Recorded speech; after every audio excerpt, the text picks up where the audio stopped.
En la noche de hoy hemos elegido el tema de la educación para compartir con ustedes y se da la feliz coincidencia que justamente en el mes de mayo, pero en el año 2003, el Centro de Estudios empezaba su actividad. Se da la feliz coincidencia de que el tema elegido hace 14 años fue la educación y que el primer expositor del centro fue justamente Renato. Entonces, la verdad que es un placer recibir a todo el equipo de EDUI 21 en el día de hoy. Simplemente hacer una reseña de la actividad de Renato, quien coordina el programa de fortalecimiento de capacidades curriculares y de diálogo político de la Oficina Internacional de Educación, OIE, de UNESCO en Ginebra, Suiza, donde vive y trabaja. Tiene a su cargo la iniciativa de OIE UNESCO de una comunidad de práctica mundial en desarrollo curricular. Tuvo una activa participación en la implementación y actualmente en el seguimiento de la reunión número 48 de la Conferencia Internacional de Educación, llevada a cabo en el 2008, titulada Educación Inclusiva, el Camino hacia el Futuro. Es sociólogo egresado de la Universidad de la República y máster en investigación educativa por el IDRC de Canadá. Coordinó programas de reforma educativa en Uruguay, Administración Nacional de Educación Pública, ANEP, y asimismo ha sido consultor del BID, CEPAL, UNESCO, UNICEF y el Banco Mundial. Ha publicado numerosos estudios sobre política social, pobreza, educación y temas curriculares. Agradecer a los compañeros del Centro de Estudios de Paysandú, a las autoridades. Estamos con el equipo impulsor de EDUI 21 acompañando este proceso con Virginia Pedro Cueva, con Luciano Corujo, quienes habla Rodia Pereira, Juan Pedro, que iba a estar por problemas familiares, tiene una hija enferma, se pidió cuidarla y todos nos apoyamos en eso, así que Renato se va a encargar un poco de exponer las primeras ideas, porque la idea es charlar y intercambiar con ustedes. Hay una línea que nosotros llamamos cabildos, ¿no?, de esta iniciativa, que nos gusta pensarla como una iniciativa ciudadana, que intenta justamente esto, poder convocar a la convergencia, intercambiar ideas, preocupaciones de la comunidad, devolver el debate educativo a la esfera pública, que es un poco, nosotros creemos que ahí hay mucho para hacer, sea de instituciones, asociaciones civiles, padres, familias, estudiantes, y también escuchar experiencias y las voces que también de alguna manera nos interpelan o nos proactivamente nos potencian a pensar propuestas, que esa es la idea, pensar propuestas.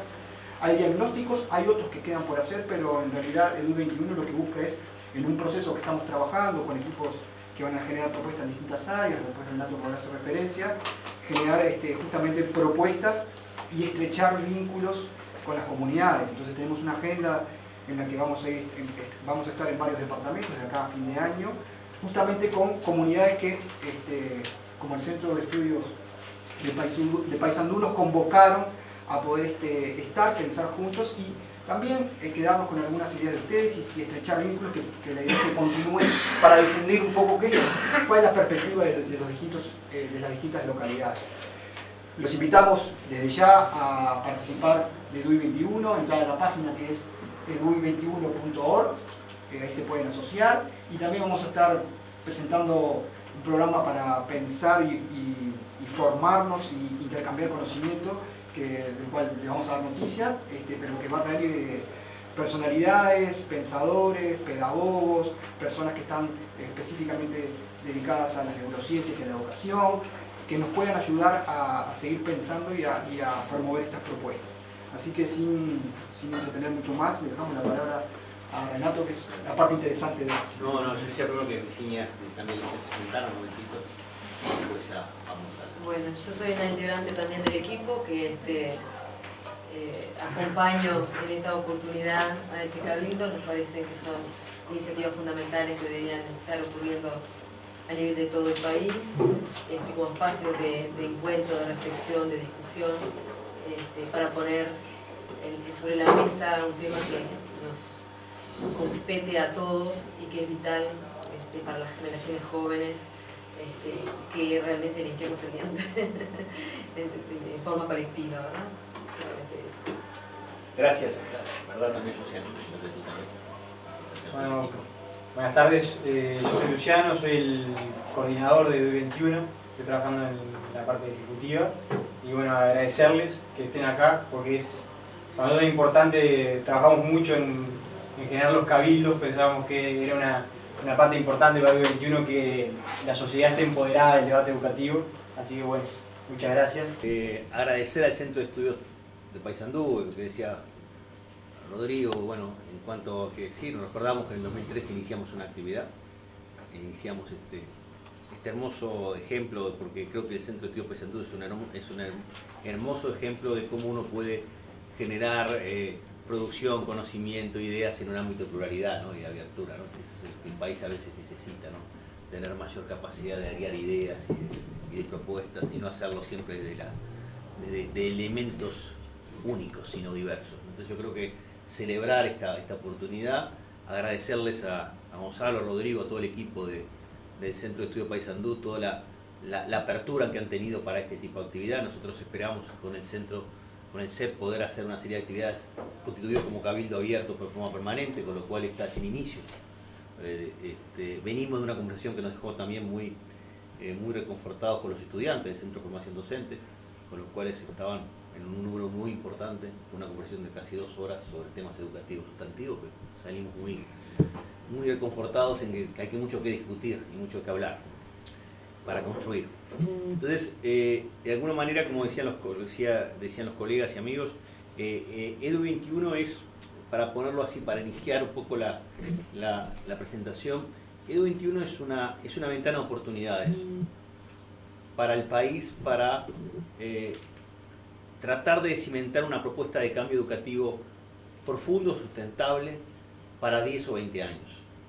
Nosotros entendemos que el cambio en educación no se hace en el corto plazo, no se hace de un día para otro, no hay nada mágico en educación. Pero sí hay compromiso, trabajo, dedicación, voluntad, determinación.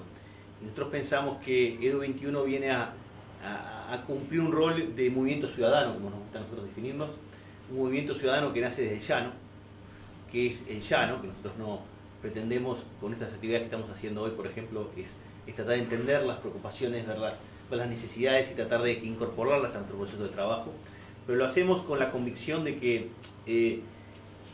nosotros no tenemos un color político y nunca lo vamos a tener. Nosotros lo que tenemos es una finalidad política que es ayudar a cambiar la educación. Eso es el ADN, por decir de alguna manera, una expresión de moda. El ADN de Edu21 es la finalidad política de contribuir a cambiar la educación. Eso es lo que nos mueve en todo sentido y nos mueve porque entendemos que el país en materia educativa está enfrentado a un dilema, ¿no? Vamos a tratar de explicarlo, vamos a tratar de aportar algunos elementos, pero que nos da la impresión que tenemos que recorrer un proceso de cambio distinto al que recorrimos hasta ahora los últimos 30 años. Y eso es lo que pretende Edu21 hacer. Por eso vamos primero a compartir con ustedes un poco la racionalidad de este proceso e invitarlos un poco a verlo así, más en detenimiento. Adelante. Nosotros vamos a empezar no vamos a aburrirlos con cifras, pero sí mostrar algunas cosas que nos parecen importantes de marcar desde el inicio. El Uruguay ha hecho un esfuerzo relevante en los últimos años en cuanto a crecimiento de la inversión y del gasto y de los recursos en educación. Y lo hizo en un marco de crecimiento del producto, lo cual es doblemente importante, por el crecimiento en sí mismo y por el crecimiento en relación al producto, un producto creciendo, no un producto estancado. Pero lo que uno observa es que ese crecimiento del producto y ese crecimiento de la inversión en gasto educativo, lo vamos a ver un poquito más adelante, pero ahora lo dejamos acá, no se ha correspondido, no se corresponde con mejoras sostenidas y sostenibles en los resultados y los procesos educativos. Y este es un ejemplo simplemente para mostrarles los países. Este tiene la gráfica horizontal, tiene el producto bruto en términos de valores, y en la vertical tiene la tasa de egreso de la educación media, educación secundaria. Fíjense en este dato. Bolivia tiene un producto mucho menor que el Uruguay. Mucho menor en términos de valores comparables. Sin embargo, la tasa de egreso de Bolivia en educación media es casi el doble que la de Uruguay. Uruguay tiene un producto bruto expandido, importante, pero tiene una tasa de egreso que no se corresponde con ese producto. Uruguay debería estar allá arriba, de aquel lado. Está abajo. Con producto expandido, pero con tasas de egreso de países de lo más bajo América Latina, porque si uno compara América Latina, Uruguay está un poquito por encima de Guatemala, El Salvador, Honduras, y está debajo casi de todos los países del sur. Está debajo de Perú, está debajo de Bolivia, está debajo de Ecuador, está debajo de Chile, ni que decir, y de Argentina también. Entonces, este es un ejemplo, podemos pasar a otro, Luciano, pero para darles una idea de que... Ahí está, podemos poner el segundo para simplemente no dar mucho más que dos ejemplos, creo que eso es suficiente. Sí, acá también Bolivia, y esto, fíjense lo siguiente, que para mostrar la gravedad del problema. El Uruguay, esto es PBI también, pero per cápita, pero es con el egreso de las personas de los niveles socioeconómicos altos, o sea, de los sectores socioeconómicamente más altos. Comparando Bolivia y Uruguay. Mientras que en Bolivia, en los niveles socioeconómicamente altos estamos tan cerca del 90%, en Uruguay estamos en el 60%. Quiere decir que el problema del déficit de escolaridad y de educación media en Uruguay no es solamente de los sectores de niveles socioeconómicamente más bajos, está extendido. Uruguay debería estar mucho más arriba de lo que está. Acá nos muestra Luciano la otra cara del mostrador, que es nuevamente la misma gráfica, Uruguay, Bolivia, pero ahora comparamos con nivel socioeconómico bajo, es decir, perteneciente a los niveles socioeconómicamente bajos. Y acá, fíjense que Bolivia tiene un nivel de ingreso en la educación media de cerca del 80% de los niveles socioeconómicamente bajos, en Uruguay está redondeando el 20%. Piensen estas cifras en términos de cuáles son las condiciones de las personas y cuáles son los capitales educativos que tienen para desempeñarse en el mundo de hoy. En un mundo en permanente cambio, en ebullición, en un mundo donde se asoma esta cuarta revolución industrial de que estamos tratando de entenderla y descifrarla, pero que entre otras cosas va a implicar que cada vez va a haber menos puestos de trabajo, poco calificados, que van a estar concentrados en personas que tienen altos niveles de calificación y altos niveles de competencias.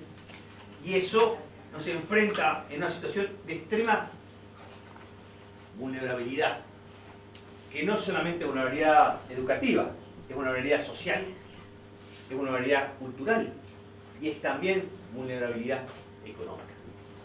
Entonces, yo diría que esto muestra, para de alguna manera mostrar que en Uruguay el crecimiento en producto, la ganancia en producto que Uruguay tuvo en crecimiento económico sostenido durante los últimos, diríamos, 12 o 13 años, a partir del 2003-2004, que Uruguay vuelve a crecer después de la crisis del 2002, no se ha correspondido con una mejora sostenida en los indicadores básicos que tienen que ver con el desempeño educativo.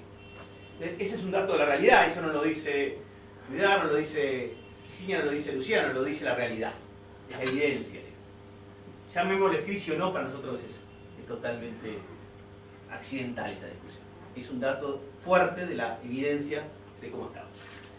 Ahora, fíjense en esto porque no quiero ver con cifras, pero creo que es importante entender algunas cifras. Vamos a tomar la población, generalmente se toma la población de 21 a 22 años como indicador aproximado del grado de completud que tuvo la educación media. Es decir, para los 21 a 22 años uno puede decir, bueno, ¿qué mapeo podemos decir de cuánta gente completó esa educación media? En Uruguay tenemos, de 21 a 22 años, que es el último valor, el último color, tenemos que en el total, solo el 40, menos del 40%, a los 21 o 22 años completó la educación media. Pero en el quintil de mayores ingresos, que esto es decir, en el 20% de las familias de mayores ingresos, ese valor es de alrededor del, tenemos 72%. Igual, no estamos lejos todavía de universalizar la educación media de 6 años entre los sectores sociales con mayores poderes adquisitivos y ingresos. Pero fíjense en el otro extremo. Solo 1 de cada 10 jóvenes de 21 a 22 años del quintil de menores ingresos ha completado la educación media. Veamos en el medio, en lo que puede ser la clase media, que ha sido el sostén de nuestra sociedad, como todos sabemos. En el cuarto quintil, que se debería ser la clase media alta, por decirlo de alguna manera, hay una mitad que no completó la educación media a la edad de 21 o 22 años. Y en lo que puede ser una clase media más media o media baja, más de un 60% no completó la educación. Y estamos hablando de tasas de egreso, no estamos hablando de, que vamos a hablar un poquito más de calidad de aprendizajes o de oportunidades de aprendizaje. O sea que tenemos un problema, un punto de partida muy serio. Estos valores que Uruguay tiene acá son prácticamente los más bajos que hay en América Latina. Esto es la evidencia, reitero, esto es la evidencia que surge de estadísticas oficiales, no son estadísticas elaboradas por el EU21, son basadas en las encuestas de hogares que son públicas. Entonces, esto es un dato que queremos con un tema. Seguimos. Entonces, para verlo desde el punto de vista de los aprendizajes, que es la otra manera de verlo. Esto es la evolución en PISA. PISA es una medición, PISA no es la realidad. No, yo creo que PISA, lo compartimos con Virginia muchas veces, no hay que demonizarlo ni transformarlo en la verdad revelada. Es un instrumento que nos permite entender qué está pasando con la educación en determinados niveles de aprendizaje. Porque PISA lo que hace básicamente es comparar a los 15 años en qué habilidades básicas estamos en matemáticas, lengua y ciencias, comparables con otros países, en el sentido de que los jóvenes son expuestos no a la transmisión o restitución de contenidos y de conocimientos, sino que tienen que en las pruebas trabajar situaciones y responder a problemas, que es la educación, que hoy día es predominante en los países que más progresan en educación. Es una educación basada en respuesta a problemas, no en reproducción o restitución de contenidos y conocimientos. Y la evolución en Uruguay participa, felizmente Uruguay participa en el 2006, que ha sido una política de Estado participar en PISA, creo que eso es un dato importante y positivo. Hasta el 2015, seguramente se va a seguir esa política, porque creo que no hay intención de descontinuarlo. El gran trazado es que el Uruguay no ha cambiado. Fíjense la curva de Uruguay. El Uruguay, en un periodo de 2006-2015, no ha habido cambios significativos en los aprendizajes de ciencias, esta gráfica sobre ciencias. Más o menos el porcentaje, el promedio, eso es puntaje promedio. El puntaje promedio en el 2015 inclusive es un poquito más bajo que en el 2006. Con lo cual, no hay grandes cambios. Pero otros países de América Latina han ido progresando más que el Uruguay. O han ido mejorando más que el Uruguay. Por ejemplo, el caso de Perú en los últimos años, el caso de Colombia. Lo que quiero decir y hoy hay un artículo en el diario El País que salió sobre una referencia en los últimos 20 años, dicho por un experto canadiense, no dicho por ninguna persona que uno pudiera decir que tuviera una intencionalidad política o intencionalidad, que dice claramente en los últimos 20 años en Uruguay no ha habido grandes cambios, mejoras en los aprendizajes. Ahora, esto nos lleva a qué punto. Ahora vamos a entrar a esto, pero antes de eso yo quiero sintetizar una parte antes de esto, que es conceptualmente. Conceptualmente el Uruguay tiene tres problemas, o tres órdenes de problema estructural, que no ha resuelto en los últimos 30 años. Ni bajo gobiernos blancos, ni bajo gobiernos frentistas, ni bajo gobiernos programados. Con diferencias en cuanto a que algunos de estos gobiernos han tenido mayor voluntad política y mayor determinación de llevar a cabo cambios. Quedará cada uno interpretar cómo fue cada uno de esos cosas. Pero no vamos a entrar en esa discusión histórica, no nos interesa en este momento.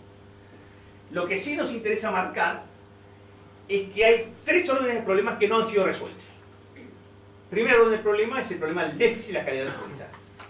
PISA nos dice más o menos que hay un 50% aproximadamente en ciencias, matemáticas y lengua que está por debajo del nivel de suficiencia mínimo.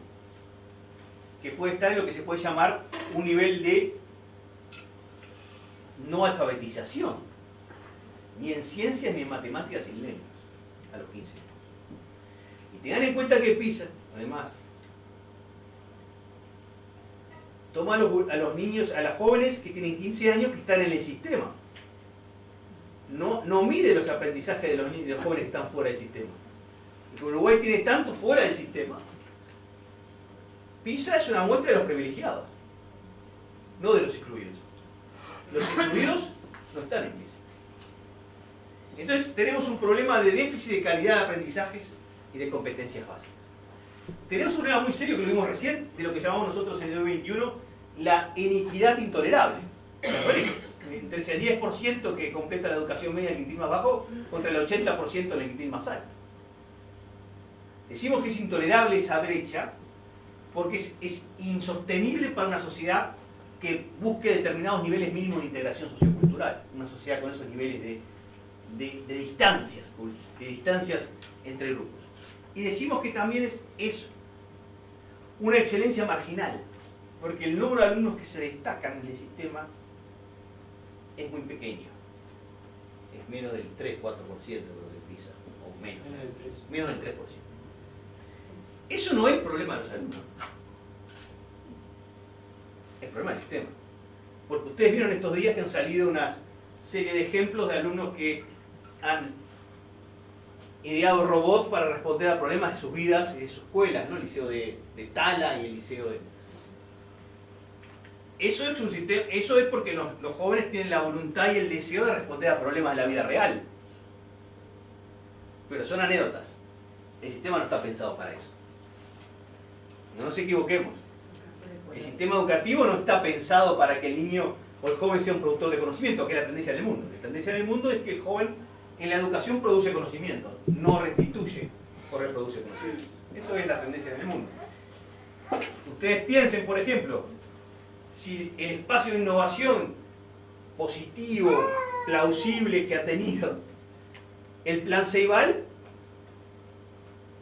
si el ADN del plan Ceibal fuera el ADN del sistema educativo, sería distinto el sistema educativo. Pero no es el ADN del sistema educativo. Sigue siendo marginal el sistema educativo. No nos equivoquemos. El plan Ceibal no es el ADN y la identidad del sistema educativo. Es un espacio de innovación con determinadas características loables y positivas. Yo creo que han tenido, pero no forma el espíritu y materia del sistema educativo. Entonces, en ese marco, hay un dato más que queremos marcar, que es el siguiente. Nosotros hemos elaborado, Luciano y el equipo de economistas que tenemos un equipo de economistas en el 21 integrado por los economistas Javier Odone, Rafael Mantero, Ignacio Mullo, Javier Daedo, Bruno Gili, el ex director de presupuesto de la ANEP, economista Héctor Buzón, o sea, gente de primer nivel que está trabajando en todo lo que es la elaboración del presupuesto y viendo el dato del presupuesto.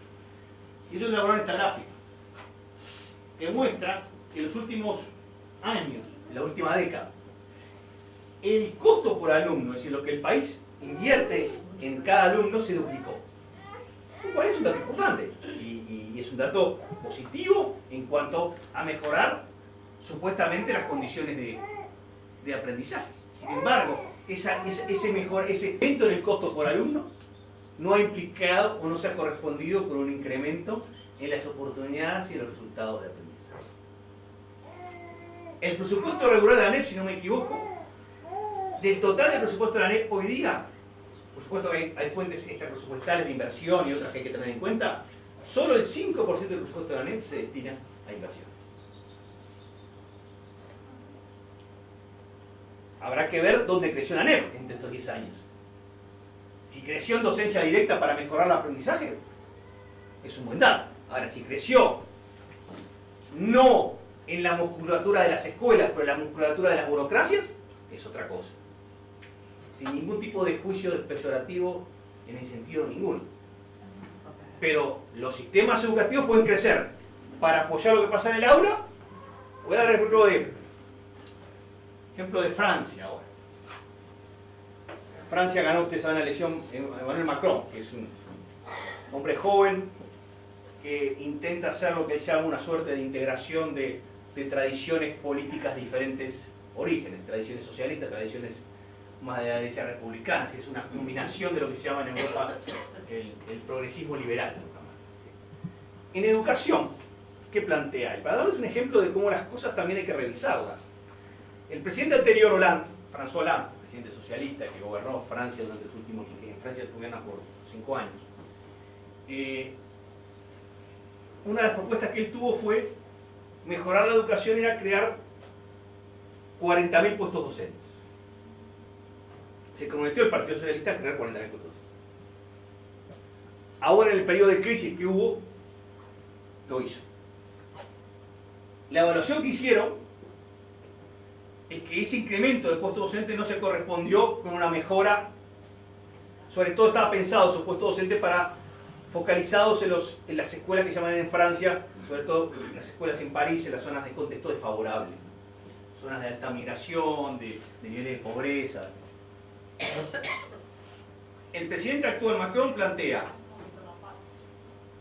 utilizar esos puestos docentes nuevos, porque en muchos casos esos puestos docentes fueron creados para tener 2 docentes en cada aula, por ejemplo, cosa que en Uruguay también se ha ensayado en algunos modelos. Él lo que dice es, no, lo que hagamos ahora es, utilicemos esos cuerpos que tenemos para llegar a tener 12 alumnos por aula en las escuelas de contexto desfavorable de Francia. Reasignemos, porque la evaluación que hacen de la política aplicada no ha dado el resultado deseado. Yo no digo que Macron con esto vaya a tener resultado, no, habrá que ver dentro de 5 años y todo el resultado. Pero lo que quiero decir que hay una evaluación. Macron fue ministro de Economía de Hollande, con lo cual venía del mismo partido, venía del Partido Socialista, no era un ser exterior al Partido Socialista francés. Pero hicieron una evaluación de que la política de creación de 40.000 puestos docentes y de la forma en que lo hicieron no tuvo un correlato de mejora educativa. Entonces lo que quiero decir con esto es que a nosotros nos da la impresión que en Uruguay hubo mucho intención de mejorar condiciones educativas, lo cual es loable, positivo e importante, pero eso no se ha correspondido con una propuesta educativa sólida y potente que haga esas condiciones palancas para mejorar las oportunidades de los profesores. Es decir, no ha habido una propuesta educativa curricular potente que pudiera utilizar esas mejores condiciones e insumos para que el país diera un salto en materia de calidad educativa. Entonces nosotros creemos que esto nos muestra algo preocupante, es decir, el país invirtió el doble por alumno en primaria, media, formación docente, en todos los niveles, ¿no? Estamos hablando de primaria, media, educación técnica y formación docente. Pero ese aumento en la inversión por alumno no ha tenido una mejora en los procesos y oportunidades de aprendizaje. Bien. Entonces, ¿qué es lo que nos indican las tendencias? Que lo que se planificó o se dijo en el momento, que era universalizar la educación media, si uno toma los ritmos de progresión y de crecimiento de hoy día, el Uruguay va a universalizar la educación media básica, el ciclo básico en el 2030. Y va a universalizar la educación media superior, los 6 años, en el 2050. Chile hoy ya universalizó la educación media superior, con lo cual con Chile ya tenemos una diferencia de 35 años. Es decir, nada hace pensar que estos ritmos que están hoy día van a cambiar. Solo hemos hecho estimaciones porque hemos tomado los ritmos de los últimos 2 o 3 años. Y no hay un cambio importante en los ritmos de incremento de materia. En aprendizaje, en las pruebas TERCE son pruebas que se aplican en América Latina por la UNESCO, para todos los países de América Latina, también en ciencias y lenguas, en matemáticas, ni las pruebas PISA muestran mejoras significativas en casi 10 años. Es decir, no hay mejoras significativas en desempeños educativos. Todo lo que aquí mostramos son síntomas de un sistema que está disfuncional. Un sistema que para nosotros, y ese es el punto central de discusión nuestra, es que no tenemos sistema educativo. Lo que tenemos es un conjunto de niveles y ofertas, ambientes de aprendizaje, diferentes niveles, consejos, direcciones, pero no tenemos una integralidad de un sistema educativo. No hay país en el mundo que progrese en educación que no tenga un sistema educativo potente y robusto. No existe evidencia. Cuando digo un sistema educativo potente y robusto, el sistema educativo no significa la suma de niveles. No significa que tengo primaria por un lado, inicial por otro, media por otro, técnica por otro, formación docente por otro. Tengo un sistema coordinado de instituciones que coadyuvan en lograr ¿qué? En darle a cada niño, cada niña, cada joven, cada adolescente una oportunidad real de educarse y aprender. Un buen sistema educativo no se mide por la cantidad de escuelas que hace o por la cantidad de equipamiento que tiene. Se mide por la cantidad de oportunidades de aprendizaje que da. Lo que pasa es que a veces en política es mucho más fácil mostrar la evidencia de una escuela construida, un liceo construido, que mostrar que se ha logrado una mejora de las oportunidades de aprendizaje. El ladrillo. Porque en Uruguay los ladrillos han sustituido a los contenidos educativos en las discusiones. Y eso es un dato de la realidad transversal a los partidos políticos. Entonces, me parece que este tema del sistema tiene que ver con que no tenemos sistema educativo como tal.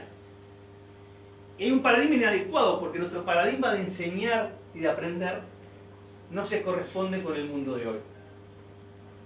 Porque nuestros modelos de currículum y pedagógicos están muy todavía sentados en transmitir conocimiento, en restituir información, en disciplinas que no conectan entre sí. Cuando la tendencia de la educación en el mundo es que la educación tiene que conectar en el sentido de responder a situaciones y a desafíos de la vida. Y para responder a desafíos de la vida, uno no enfrenta en la vida problemas de la biología, de la química o de la física. Enfrenta problemas donde tiene que integrar esos conocimientos. Y tiene que integrar sus referencias, sus valores, sus actitudes, sus saberes para responder a esos problemas. Entonces, nuestra educación está sedimentada en parcelas disciplinares y no está sedimentada en la respuesta a los problemas que se enfrentan cuando uno tiene que responder a situaciones de la vida. Entonces, tenemos un paradigma inadecuado que también tiene que ver con dos elementos que en el EU21 ponemos particularmente énfasis. Uno es que no ha habido, en Uruguay hemos marginado, hemos descuidado, diríamos, la discusión sobre el para qué y el qué educar. Es clave. Es un acto de suicidio colectivo no preguntarse sobre para qué y qué no educar. ¿Usted ve las discusiones diarias en esto de decir que para qué vamos a educar y en qué vamos a educar? Porque la pregunta es, muchas veces, ¿qué tipo de educación queremos? ¿Para qué tipo de ciudadano? ¿Para qué tipo de persona? ¿Para qué tipo de comunidad? ¿Para qué tipo de país? ¿Para qué tipo de...? Esa discusión ha estado ausente. Ninguna reforma educativa puede empezar sin discutir el para qué y el qué educar y aprender. ¿Para qué ciudadano queremos hacerlo?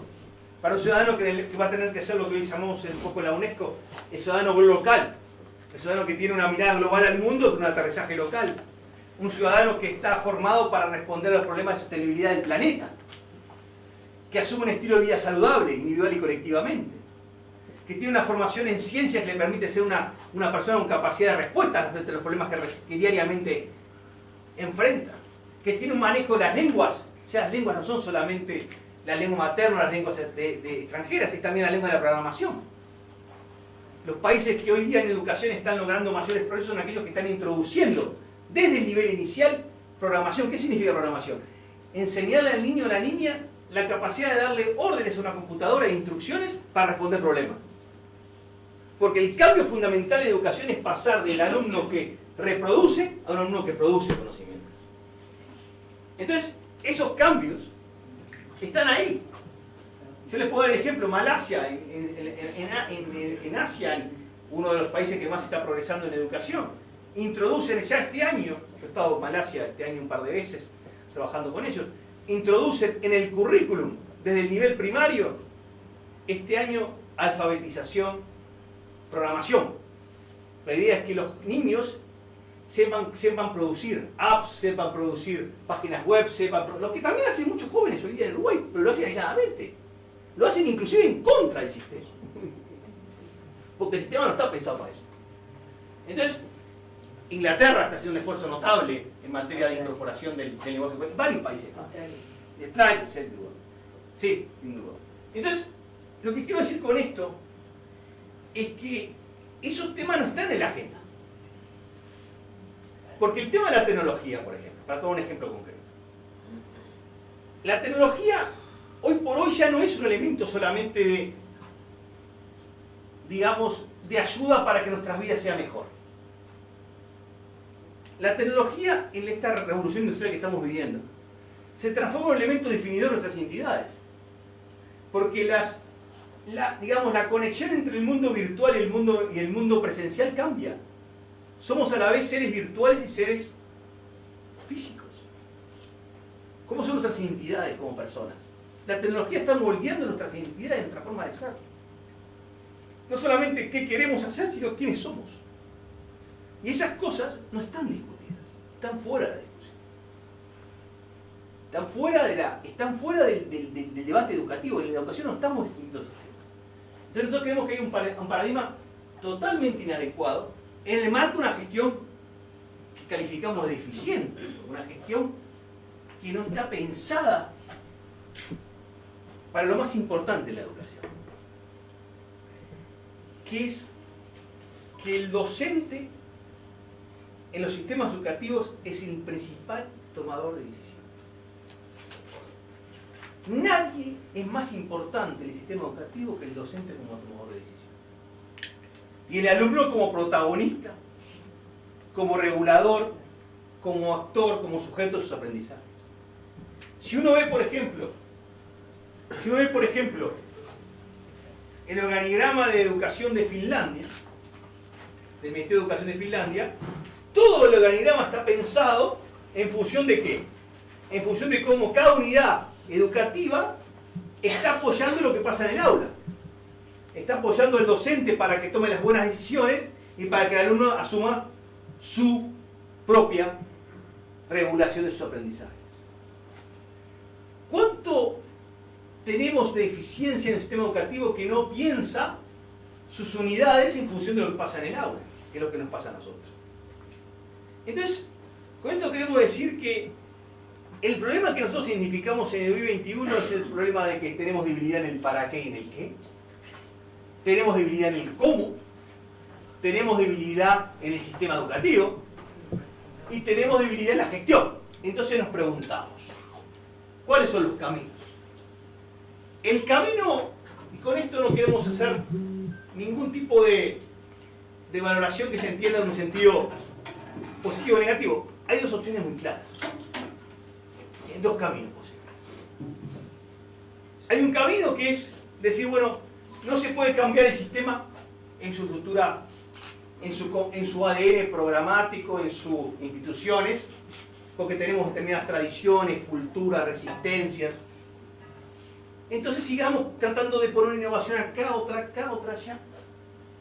Y capaz que con eso logramos mejorar. La evidencia de los últimos 30 años nos dice que no. Pero podemos seguir ese camino. O podemos alternativamente, y es donde se posiciona EDUI, decir, recojamos todo esto innovador que se está haciendo, pero pongámonos en un sistema educativo que lo facilite. Cambiemos el paradigma educativo, cambiemos la gestión del sistema, cambiemos el currículo, cambiemos la pedagogía, para que los niños que en tal hacen el robot lo puedan hacer como, no como algo marginal, sino como algo regular y normal en el sistema educativo.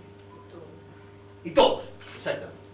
Entonces, ese es el dilema del país, para nosotros. O el dilema de los cambios por partes, fraccionados, segmentados, o es el cambio en su conjunto. Lo cual no quiere decir que el cambio en su conjunto significa hacer todo una vez para siempre, no. También entendemos que tiene que haber una progresividad en ese cambio, tiene una estrategia de cambio. Digo, no estamos hablando de un día para otro hacerlas, no. Pero tenemos que tener la mirada en el aliento hacia dónde vamos. No nos quedemos quedar en la anécdota de la innovación per se. Nos quedemos quedar en que el sistema es capaz de facilitar que esas innovaciones se expandan en todos lados, estén en Guichón, estén en Orgoroso, estén en los liceos de Paysandú, estén en todos lados. Digo Orgoroso porque me acuerdo siempre de una escuela de séptimo, octavo y noveno que la recuerdo con mucho cariño. Entonces, digo que eso es lo que está hoy en el dilema del país. EDU21 ha puesto un cambio sistémico, transformacional, progresivo, y lo que pretende EDU21, y ahí vamos un poco a la discusión, es que es interpelar el sistema político para que el sistema político sea consciente, interpelar en un sentido positivo, no estamos interpelar como en un sentido negativo, interpelarlo para que el sistema político sea consciente de que hay dos caminos. Hay un camino que no ha funcionado y hay un camino alternativo. Será el sistema político definirlo. Será EDU21 darle los argumentos, los contenidos y las propuestas para que asuman el camino sistémico. Pero para darles algunos datos de esta línea que acá Luciano acaba de ilustrarnos, estos son algunos datos que permiten ver algunas de estas cosas de eficiencia que estamos hablando. Estamos entre los 5 países con menor autonomía del centro del mundo, de los que evalúa PISA. Menor autonomía del centro educativo para decir, no hay sistema educativo que funcione sin darle autonomía a los centros para que operen. Virginia está trabajando en el grupo que está coordinando la propuesta de gestión del 2021 y estamos ahí hablando de cosas como darle mayor autonomía al centro para que pueda regular sus recursos humanos, sus recursos financieros, para que pueda trabajarlos. Hoy no puede hacerlo. Hoy está asfixiado con un sistema que no es así. Estamos entre los 5 países con mayor percepción de ausentismo docente. Tenemos un problema grave. En secundaria, si no recuerdo mal, estamos en 30.000 horas perdidas de 300.000. Son las estimaciones mucho anuales. 30.000 horas perdidas por año de clase. Estamos entre los 5 países con menores cargas horarias en media. Son de los países en el mundo que tenemos menor carga horaria. No quiere decir la carga horaria por sí, no dicen, es un instrumento nada más, pero es un dato. Y estamos entre los 5 países en donde se percibe mayor resistencia al cambio. Eso tiene que ver con culturas y tradiciones, naturalmente. Entonces, tenemos algunas transdimensionalidades que nos gusta mencionar. Michael Fullan habló la semana pasada en el Foro de Innovación de la importancia del director como líder pedagógico, como líder, como orientador pedagógico, como que asume la orientación pedagógica fundamental. Fíjense que tenemos un sistema en el cual el sueldo del director está por debajo de los docentes en mayor antigüedad. Es clave en una apuesta de cambio educativo el director como líder pedagógico. Claro, este proceso. Estamos, me equivoqué, era más. Tenemos la estimación hecha por Martín Pastorino, una persona que es muy conocida por uno de ustedes, que ha sido un experto en los temas de educación técnica, sobre todo. Era calculado que cuando trabajaba para el Ministerio de Educación, un estudio que hizo cuando era su secretario el sociólogo Fernando Filgueira, el estudio mostró que en secundaria de 300.000 horas programadas, 50.000 horas eran perdidas. 50.000 horas. Yo no sé, después haremos los cálculos económicos cuando explicar eso, pero No lo hemos hecho. Pero pasó de 5.000, pasó, dale. en 15 años pasó de 5.000 a 50.000. O sea que en 15 años pasó de 5.000 horas por año a 50.000. Para darles una idea del cierto descontrol de la gestión. Se habla mucho de los hospitales y la gestión, pero no se habla de los centros educativos y la gestión. Otro es la diferencia de la repetición entre sexto de escuela y primer año de ciclo básico. El alumno que repite el 3% en el último año de escuela pasa a ser 30% en el primer año de ciclo básico. Y nosotros decimos, es el mismo estudiante. Por eso una de las propuestas que ahora vamos a decir que UD21 va a trabajar es en el armado de una propuesta de educación básica ampliada. Nosotros creemos que tenemos que ir a un centro de educación básica que integre nivel inicial, primaria y ciclo básico. Que es el modelo que en el mundo funciona. Es el modelo de escuela comprensiva en Finlandia, es el modelo de escuela básica en China, es el modelo de college en Francia y podemos ir enumerando muchísimos modelos más. Y después, esto que es un tema que muchos de ustedes lo saben muy bien, que es la desigualdad de la educación media.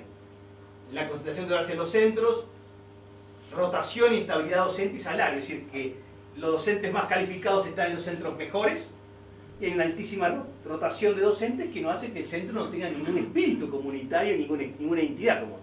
Bueno, entonces, problemas, ahora vamos un poco, seguimos. Entonces las causas para nosotros tienen 4 elementos. Tenemos un problema de gobierno e institucionalidad que tenemos que enfrentar. Nosotros tenemos estamos elaborando una propuesta, tenemos algunas ideas que vamos a mencionarles a algunos de ustedes hoy. Tenemos un problema de formación y carrera docente, fundamental, clave. Tenemos que potenciar, hablamos con los colegas hoy de formación docente, tenemos que potenciar la carrera docente. Eso. Tenemos que efectivizar un sistema educativo donde el docente sea el principal tomador de decisiones y es mucho más importante que cualquier otra persona en este momento. Y eso lo tenemos que ponerlo como lema de trabajo. Reglas de juego para la asignación de recursos. No es cuestión de que los recursos vayan para los que más tienen. Tenemos un sistema de horas, de distribución de horas, que hace que los profesores con mayor antigüedad estén en los liceos de ¿dónde? Virginia. En el centro y en la costa. Y después tenemos un gobierno curricular, como nosotros llamamos gobierno curricular, porque tenemos una cantidad de currículum distintos en cada nivel que no están conectados entre sí. No hay ninguna certitud que el docente que trabaja lengua en el ciclo básico comparta mismo enfoque curricular y pedagógico que el docente que trabaja lengua en la educación primaria. No hay ninguna garantía de eso. Ninguna. También en matemáticas, también en ciencias, también en otras áreas. Entonces, esto lo llamamos desgobierno curricular. Ahora, ¿hay luces? Sí hay luces en la oscuridad. Hay centros innovadores, hay prácticas creativas en el sistema público, hay buenos resultados, hay cantidad de experiencias interesantísimas en Paysandú y en otros lados de innovaciones que hacen los centros educativos. Las hay. Hay que reconocerlas, apreciarlas y expandirlas, sin duda. Ceibal es una acción transformadora. Creemos que Ceibal es un programa transformador, innovador. Pero no es el ADN. El INET, el Instituto Nacional de Evaluación Educativa, creo que es una experiencia innovadora importante, tener una agencia externa que evalúa y que orienta la discusión sobre los problemas sustantivos de la educación. Pero como decimos nosotros, hay un abajo ciudadano que se mueve también, que son las alternativas que están surgiendo de las privadas, gratuitas de vocación pública. Liceos como el Jubilar o otros en diferentes lugares que muestran, no es un modelo, es que el reconocimiento que hay diversidad de estrategia para atender diversidad de alumnos. Y que un buen sistema educativo es aquel que tiene la inteligencia, la pluralidad, la capacidad y la apertura para cobijar esa diversidad de ofertas y de educación formal, no formal, informal, en un marco educativo donde todas coadyuvan ¿a qué? A darle al alumno una oportunidad real de educarse y aprender. No hay un modelo, hay diversidad de modelos, pero no se puede... Una educación puede ser muy estadocéntrica y extremadamente inequitativa. Un Estado garantista no es un Estado céntrico. Un Estado garantista de derechos es un Estado que sabe potenciar diversidad de agentes y de instituciones para lograr igualar los resultados. A veces tenemos una educación estadocéntrica e injusta, inequitativa, que es el caso nuestro. No confundamos Estado garantista con Estado céntrico. Ahora, tenemos también un problema que son los desconcentrados, en el sentido que entendemos que primaria y formación docente se animan más a abordar ciertos cambios. Formación docente está trabajando en la propuesta de un marco curricular, primaria está trabajando en el perfil de egresos. En secundaria son más matizados los espacios de... Pero en todo caso, son espacios de innovación o de cambio que no están articulados entre sí todavía. Porque está faltando esa visión sistémica que hemos hablado. Bien, entonces, dado este panorama, ¿sí? ¿Cuáles son los límites de esas luces que vemos en el sistema? Que sin un cambio en la institucionalidad, estas son gotas en el desierto. Si no hay cambio en el modelo institucional, estos son anécdotas, pero no son procesos de cambio. Sin un nuevo modelo de formación y carrera docente no se escala el cambio. Sin una propuesta integrada de cambio a mediano plazo, estas iniciativas no van a prosperar. Sin una visión de largo plazo, esto son respuestas de conjuntura. Sino que las reglas de juego que decíamos.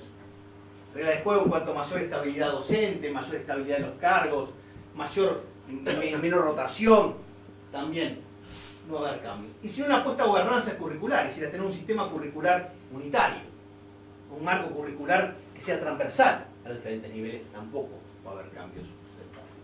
Entonces, ¿qué hace Edu21? Edu21 tiene 4 componentes de acción fundamentales. Primero, ante todo, es un movimiento ciudadano, que nace del llano, que nace de la gente, o sea, que no es un movimiento que nace de cúpulas o de élites. Busca incidir y busca contribuir al desarrollo de un plan nacional de educación para el país. Y lo hace a través de 4 componentes fundamentales. Primero, una masa crítica dentro del sistema, es decir, crear, capacitar y formar gente para el cambio. El viernes lanzamos en Montevideo la iniciativa Edu21 de formar y aprender. Un programa de formación con ciclos de talleres y seminarios durante de acá a fin de año, donde vamos a tocar algunos temas centrales del cambio educativo, como son, por ejemplo, la evaluación de aprendizaje, coordinado por Pedro Ravela, uno de los especialistas en evaluación máxima en el país. Vamos a traer una especialista de primer nivel de neurociencias cubana, para trabajar cómo uno puede trabajar los temas de neurociencia con los maestros, para que los maestros puedan entender mejor cómo los niños aprenden y cómo pueden apoyarlos a los niños en sus aprendizajes. Vamos a traer un experto mundial muy destacado, quizás el más destacado hoy en el mundo en educación inclusiva, que es Mel Ansco, inglés, para que trabaje los temas de qué significa una escuela inclusiva. Nosotros vamos a estar trabajando en un taller entre agosto y septiembre cómo producir un marco curricular. Vamos a tener ahora ya en julio una conferencia de Ariel Cuadro, un especialista, psicólogo especialista, que va a trabajar el tema de desarrollo infantil y lenguaje y desarrollo infantil. Es decir, nuestra idea de formato es, cuando decimos masa crítica para el cambio, lo trabajamos a 3 niveles. Un nivel es conferencias abiertas públicas, porque nosotros creemos que este es un movimiento ciudadano que tiene que tener un deber de informar y comprometer a la ciudadanía en la discusión. Por eso es fundamental ese nivel.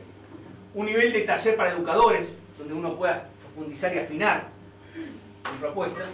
Y tercero, encuentros con actores informantes claves, con periodistas para informarles mejor de estos procesos, con empresarios, con trabajadores, con diferentes grupos para que entiendan bien de qué estamos hablando. Entonces, una parte es más crítica dentro del sistema, otra segunda es un debate informado y plural, es decir, tener columnas en los medios donde presentemos los temas de una manera analítica, informada. El año pasado publicamos a fin de año una separata sobre 15 pistas sobre educación en el mundo con el diario El Observador. Este año vamos a publicar 2 separatas con El Observador, una sobre neurociencia y otra sobre desempeño educativo. Tenemos una columna mensual en el programa de BTV de Gabriel Pereira de La Mira. ¿Cómo? La diaria, tenemos un espacio permanente en la diaria, mensual, también el semanario Voces, también el Radio Espectador. En fin, tenemos una serie de medios que se han abierto muy generosamente a la posibilidad que Edu21 tenga columnas para debate. Y eso es lo que vamos a seguir haciendo. Seguramente también tendremos el telégrafo que nos puede abrir una columna para tenerla ahí más adelante. Podría ser una oportunidad. Y después tenemos una parte que es una producción programática integrada. Esto es, ahora vamos a hablar un poquito más en detenimiento de eso, pero es la elaboración de una serie de productos programáticos que van a terminar en la elaboración de lo que llamamos un libro blanco. El libro blanco es una propuesta integrada de cambio educativo. Ahora vamos a hablar un poquito de eso. Por eso y después la cuarta beta, que es el apoyo a las comunidades e iniciativas locales, que es lo que estamos haciendo en este caso, llevando a las comunidades, como en el caso de CEP, las políticas y las propuestas. Entonces, antes sí, por otro más. Quiero entrar, ahí está, pero sigue el otro más para que yo lo vea. ¿Ahí? Sí, acá, bueno, este ya queda más claro. Entonces, ¿cuál es el proceso de trabajo nuestro? Son 3 tipos de productos que vamos a trabajar, estamos empezando a trabajar este año. Primero, hemos terminado esta semana, la primera etapa, que es de la elaboración de 5 documentos marco de cambio educativo. O sea, con propuestas de cambio educativo a 5 niveles, que ha sido lo que hemos priorizado. Desarrollo curricular, sistemas de evaluación, gestión del sistema educativo, formación en carrera docente, dimensión socioeducativa del sistema. Esos 5 documentos, que varios de los que están presentes, Vidal, Virginia, han trabajado, esos documentos van a ser la base programática para elaborar lo que son para nosotros 3 documentos de aterrizaje de esas propuestas. Que ahí viene un poco, digamos, la primera intencionalidad de cambio profundo. Una educación básica comprensiva, es decir, discutir desde el punto de vista curricular, pedagógico e institucional, un nuevo modelo de escuela de 9 años. Un nuevo modelo de centro educativo de 9 años. No es lo que estamos diciendo coordinar primaria y media. Eso es facilitar la transición, como se ha dicho muchas veces. Nosotros lo que hicimos es tener un marco curricular común donde el niño que empieza en el nivel inicial de 5 años, por ejemplo, lo recorre hasta terminar el ciclo básico medio. Esto significa que hay temas y objetivos educativos comunes, que hay contenidos comunes, que hay criterios de evaluación comunes de los alumnos, que hay estrategias pedagógicas comunes. Por supuesto que ese modelo de escuela básica podrá tener diferentes formatos. Por ejemplo, podrá ser las escuelas con 7º, 8º y 9º, convertidas en un modelo de escuela básica comprensiva. Podrá tener diferentes modelos. Pero lo que queremos decir es que nosotros queremos transformar la escuela primaria en una escuela básica de 9 años. Y esa es una propuesta, digamos, que implica un cambio del sistema educativo. Porque implica revisitar la relación tradicional entre la educación primaria y la media. A ver, en el mundo, los países están progresando hacia eso. Los países van hacia un modelo de escuela básica de 9 a 10 años. O sea, ya la escuela no es solamente 6 años. Entonces nosotros ahí pensamos que hay que repensar el currículum, la pedagogía, la institución. No pensamos en un modelo único. Puede haber modelos diferentes. Pero pensamos en una escuela básica comprendida. Esa va a ser una propuesta fundamental de trabajo. La segunda es educación para jóvenes. No solo trabajar en educación secundaria o técnica, como separadas. Un joven hoy necesita manejar competencias que están vinculadas a la educación media general y a la educación técnica.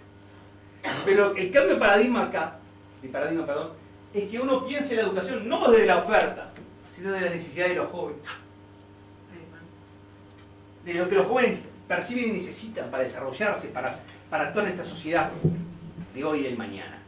Entonces, educación de jóvenes es no la suma de secundaria y educación técnica, es una nueva tipo de educación, totalmente diferente, que va a implicar un nuevo currículo, una nueva pedagogía y una serie de cambios escalonados. Y tercero, una formación, carrera y función docente. Repensar la formación docente, radicalmente. Porque la formación docente va a tener que ser repensada en función de estos dos modelos. Es decir, usted no puede pensar una formación docente separada del modelo de escuela que va a aspirar o del modelo de educación de jóvenes que va a hacer.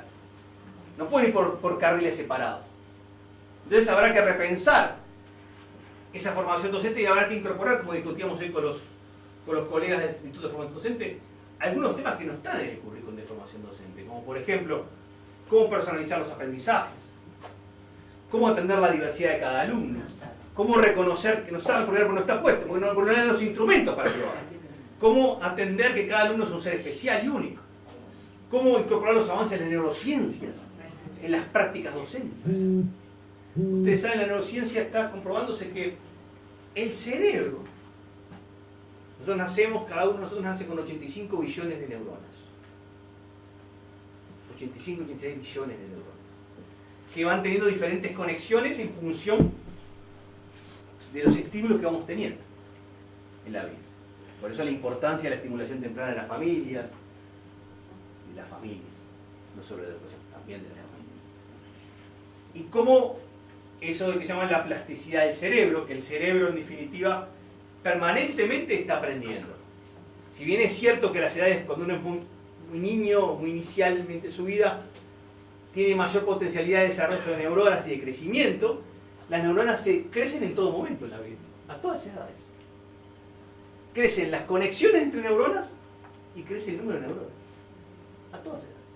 Está comprobado desde el punto de vista de la neurociencia hoy día, los estudios de neurociencia. Pero la neurociencia te muestra algunas cosas que tienen que estar en el currículum de formación docente que son fundamentales. Ejemplo, el cerebro moldea el aprendizaje, es cierto. El cerebro de cada uno de nosotros. Pero el aprendizaje moldea el cerebro.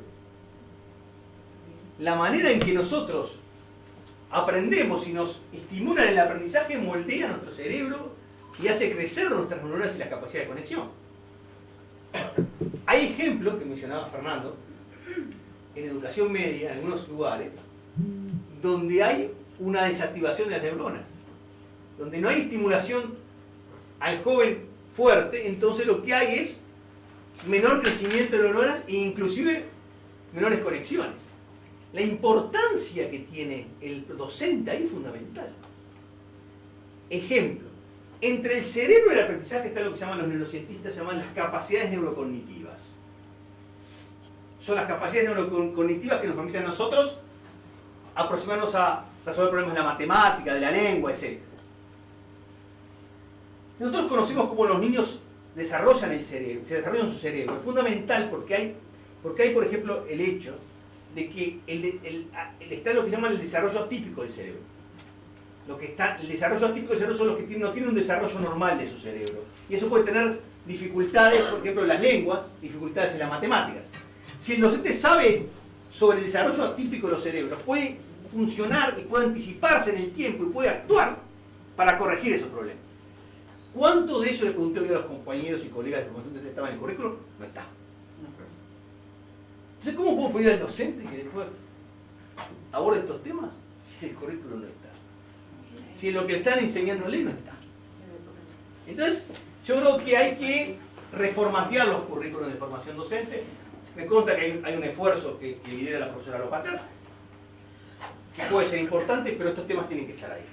Entonces nosotros decimos que estas 3 propuestas finalmente van a desembocar en lo que llamamos el libro blanco. El libro blanco es una propuesta integrada de cambio educativo, 2020-2030, que esperamos tenerla pronta para llegar a los grandes trazados para fin de año, y a partir de ahí empezar a dialogar con el sistema político para que la discuta, la entienda, se la apropie. Porque, a ver, nosotros estamos diciendo que esta propuesta educativa de cambio va a después traducirse en una serie de productos concretos. Un nuevo reglamento, un nuevo estatuto docente, un nuevo reglamento de institutos educativos, quizás una nueva ley de educación.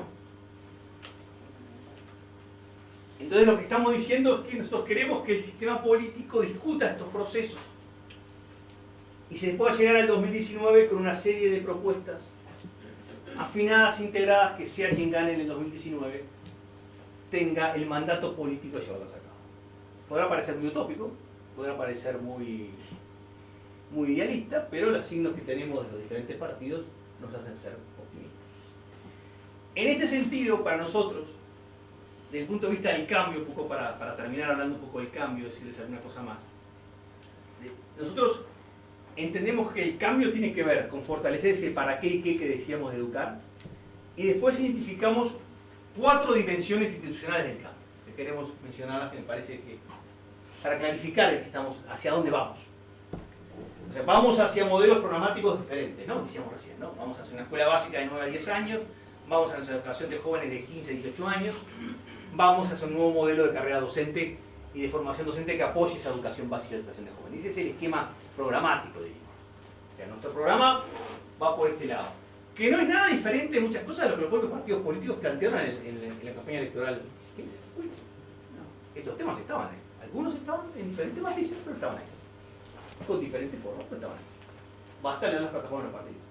Pero digamos, esta parte programática para nosotros tiene que traducirse después también en lo que llamamos la dimensión institucional del cambio educativo.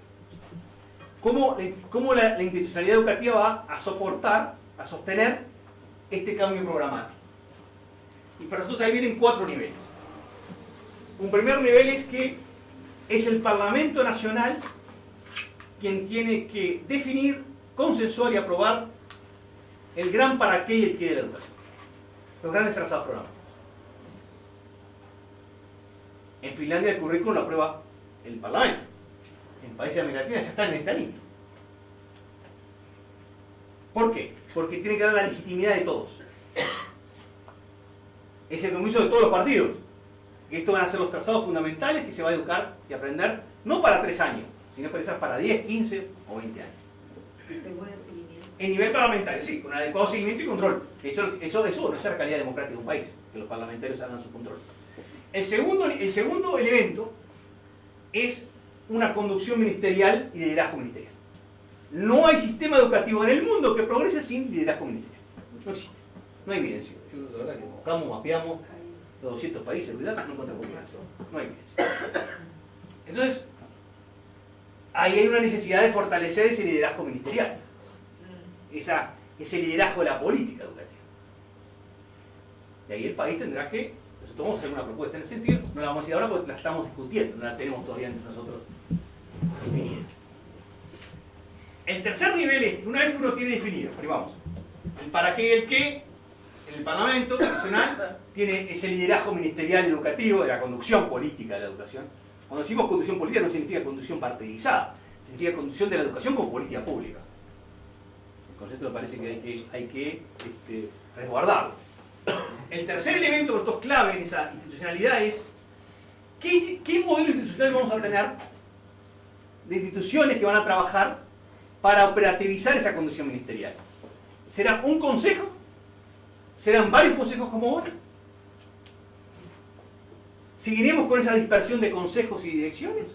¿O iremos hacia un consejo educativo más unitario, más compacto, más integrado?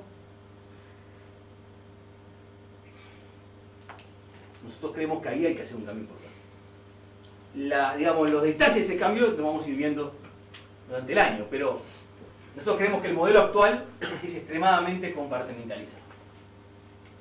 Y el cuarto nivel para nosotros fundamental del cambio institucional es darle al centro educativo liderazgo y capacidad de autonomía y de formación para que esté al mando del sistema educativo.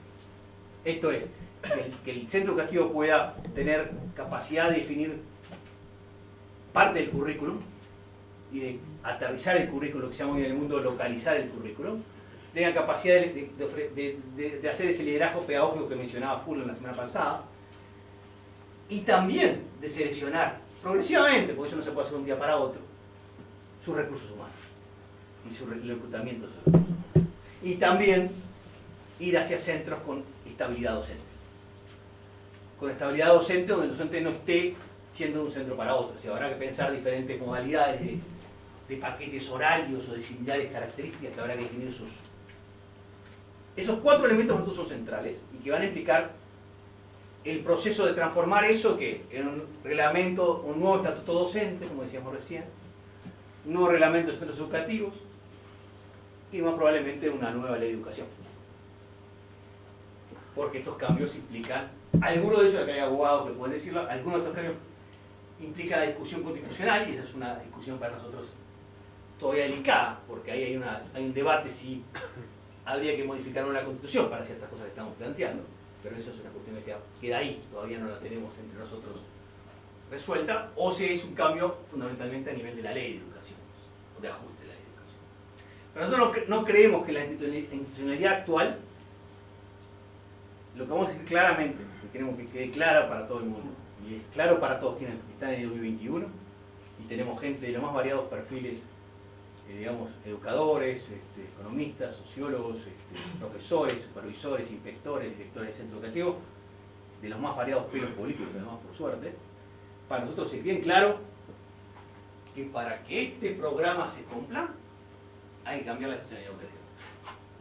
Nosotros no creemos, y lo queremos decir con total claridad, que se pueda cambiar la parte programática educativa y mantener la institucionalidad congelada. No nos parece. Si nosotros vamos a hacer una escuela básica de 9 años o 10 años, ¿cómo va a operar primaria y secundaria en ese modelo? Si vamos a una educación de jóvenes, ¿cómo va a operar educación secundaria y educación? Ya de hecho, la ley de educación actual no se ha cumplido en alguna de esas. Prevía un consejo de educación media unitario, cosa que no se ha hasta el momento realizado. Entonces, nosotros no creemos que se pueda, me parece que sería un grave error cambiar la estructura, cambiar lo programático y mantener congelada la institucionalidad. Sería para nosotros un cóctel totalmente de consecuencias nefastas, sobre todo para los alumnos y docentes. Entonces, este esquema es el que nosotros pensamos que llevar a cabo estamos en esta etapa, estamos el sábado discutiendo en Montevideo, el sábado de mañana discutiendo con los grupos los primeros 5 documentos. Los grupos han sido coordinados, para darles algunos nombres y referencias. El grupo de desarrollo curricular ha sido coordinado por Ricardo Vilaró, con la presencia de Elena Aristimuño. El grupo de sistema de evaluación ha sido coordinado por Pedro Ravela. El grupo de gestión del sistema educativo ha sido coordinado por Virginia Piedracueva y Pablo Cayot. El grupo de formación y carrera docente ha sido coordinado por Denis Marián. Y el grupo de dimensión educativa por el colega amigo Cuidar Pereira. Y el grupo de economistas que está trabajando en la parte económica está coordinado por Rafael Mantero, lo integra Luciano, lo integra el economista Gabriel Odone, el economista Bruno Gili, el economista Javier Daedo, el economista Ignacio Mullo y el ex director de presupuesto de la ANEP, el economista Augusto Musinca. Entonces, ese es el equipo que está trabajando hoy día. En cada uno de estos equipos hay mucha gente, hay grupos de 10, 12 personas trabajando en cada grupo. Y nos vamos a reunir el sábado para hacer una primera discusión entre nosotros de estos 5 documentos que están elaborados. Pero está todavía. Lo que vamos a hacer, y seguramente van a ser invitados por la vía de página web y nos pueden seguir en Twitter, página web, Facebook, durante los meses de julio y agosto, vamos a hacer mesas redondas para presentar las propuestas de cada uno de estos 5. No en un sentido acabado, sino para discutirlas. No es que sean las propuestas últimas, pero para empezar a discutirlas.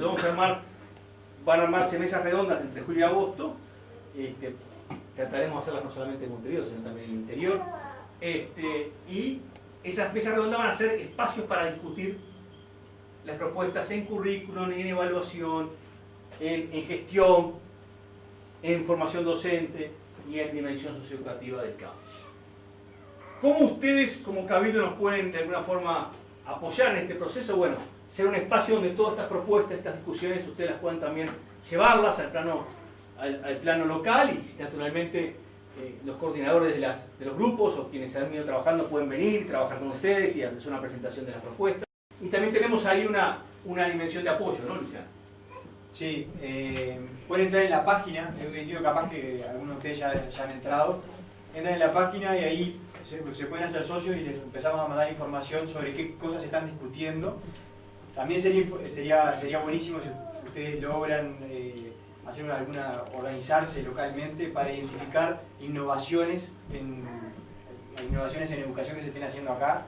Para seguirlas y conocerlas. Claro, para ver qué posibilidades hay de escalar y ese tipo. Y tenemos una categoría de socios, ¿cómo mostrárselas? Tenés ahí las... También en la página, no puedo entrar a la página.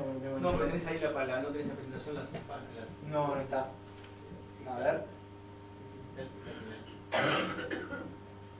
Sí, ahí. Acá, mirá. Está bien. Ahí tenemos, digamos, 4 categorías de apoyo, de apoyo al proyecto. Es un proyecto que nace de la ciudadanía. Estamos haciéndolo con enorme esfuerzo de algunos de nosotros trabajando a full. Estamos logrando apoyos, pero ustedes saben que lograr apoyos y recursos no es fácil. Y esto hay que mantenerlo y hay que sostenerlo. Y las cosas no se sostienen en el aire, ¿no? Entonces nosotros tenemos definiendo 4 formas de adherir al trabajo nuestro, al trabajo de U21, que es adherir al proyecto, adherir y contribuir a su sostenibilidad. Ahora vamos a mostrar lo que significa eso. Adherir y contribuir a su sostenibilidad y ser un multiplicador del mensaje. Y el último es adherir a la sostenibilidad, ser un multiplicador y ser un actor. Son como diferentes categorías de involucramiento y de compromiso con el proyecto. Yo creo que sería... Sí, está bien. Lo primero que yo les decía de entrar a la página es adherir al proyecto, sería como... Claro, adherir al proyecto. Adhiero a este proyecto. El segundo nivel sería adhiero y además hago un aporte, se puede hacer un aporte de 400 pesos al año, que sería como un peso por día, que eso sería ser socio colaborador. Y después el resto es también, bueno, ayudo con la difusión, soy parte de lo que se está haciendo de apoyo a la difusión. Y el otro sería ser parte de la discusión también de lo que se está haciendo. Claro, cada uno tiene categorías distintas que están ahí, pero en todo caso las pueden ellos. Una vez que entren en la página, el mismo sistema los va llevando. Y nosotros en julio vamos a estar lanzando una campaña masiva de convocatoria. Les pedimos que nos ayuden a replicar esa campaña. La campaña masiva de socios. Nosotros queremos un modelo financiado por la gente. Es decir, nosotros no tenemos ningún financiamiento de ninguna multinacional o de esas cosas que se inventan de vez en cuando diciendo que estamos financiados por no sé qué. Estamos en este momento financiados por el apoyo entre nosotros mismos en este momento. Pero lo que queremos es lograr que sea un producto de la gente que entienda que hay una vocación de cambio, que se adhiera al cambio, y como bien decía Luciano, puede ser desde una simple adherencia al cambio, hacer una contribución que le hemos fijado en determinados valores, desde 400 creo que a 5.000 pesos por año, no me acuerdo ahora del valor. Después tenemos otras formas, pero son simplemente maneras de expresar. Nosotros en esto lo que queremos es que esto sea de la ciudadanía, y para eso estamos diciendo un poco a Rodrigo que vamos a seguir, si es posible, que este espacio sea un espacio de convocatoria de Cabildo, y se puedan hacer alguna actividad durante el año, vamos a ir viendo qué tipo de actividad. Y de ustedes, lo que decía Luciano es muy importante, es decir, que ustedes mismos nos propongan alguna actividad que les parece que Cabildo podría convocar en Paysandú durante el resto del año, y la programamos para el segundo semestre del año. Es una actividad que ustedes piensen, ya sea para presentar innovaciones, como dijo Luciano, ya sea para discutir algún tema particular de lo que hemos visto. Es decir, es un menú a la carta, son ustedes que lo pueden hacer, pero es a través del espacio de del Centro de Estudios Paysandú que queremos que se canalice esto.